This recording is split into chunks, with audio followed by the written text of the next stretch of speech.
Bonsoir.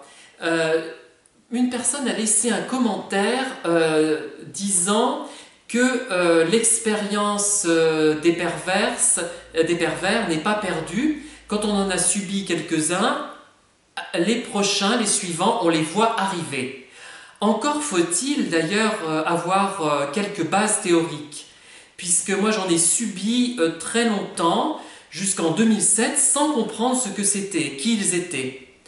Et il est vrai qu'on les voit venir. Cependant, moi je pense à pendant 2 ans et demi, je ne comprenais pas qui il était, j'étais perturbé par son comportement, mais je n'ai pas attribué cela forcément à de la perversion narcissique au départ. Pas du tout, je pensais que c'était quelqu'un d'un peu instable, un homosexuel refoulé, ça c'était évident, ça je le savais depuis le départ, la première fois que je l'ai vu.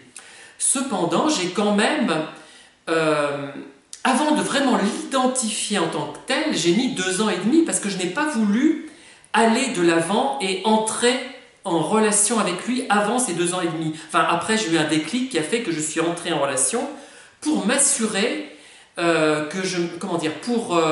pour m'assurer que je n'avais pas finalement raté une occasion intéressante. J'avais peur d'être passé à côté de quelqu'un d'intéressant en le croyant instable, en le croyant pas très clair. Mais je n'avais pas dit, tiens, celui-là c'est un pervers. Malgré tout, même quand on connaît le problème, ça veut dire qu'on perd quand même du temps. Enfin, on perd du temps, je n'ai pas perdu du temps, je n'ai pas pensé à lui pendant 2 ans et demi, mais ça m'a quand même un peu agacé, quoi. Enfin, j'ai dit, mais qu'est-ce que c'est que celui-là il me fait des avances amicales et après il fait semblant de ne pas me voir lors des dédicaces, etc. Enfin, vous voyez, ça, bon. Et pourtant, là, à ce moment-là, je savais au début, quand je l'ai rencontré, ce qu'était un pervers. Mais je n'avais pas pu le vérifier que c'en était un.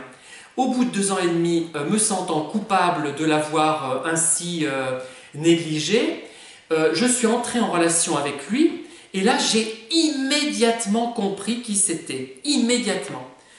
Par contre, j'ai eu encore des fluctuations. J'ai hésité. J'ai dit, mais non, je ne me suis pas fait confiance. Toujours pareil. Je ne me suis pas fié à mon intuition, puisque le premier contact, on va dire intime, m'a prouvé que c'en était un pervers en fait.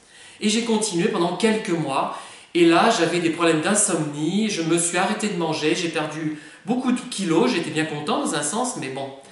Et je me suis rendu compte qu'il fallait que j'arrête, et j'ai compris. Après, ça m'a été prouvé par la teneur des mails que j'ai échangés avec cette personne, voilà. Mais quand même si on est au courant, tant qu'on n'en est pas absolument sûr, on est agacé et on perd du temps. Je ne sais pas si c'est une perte de temps, mais on est quand même agacé. Voilà ce que je voulais dire.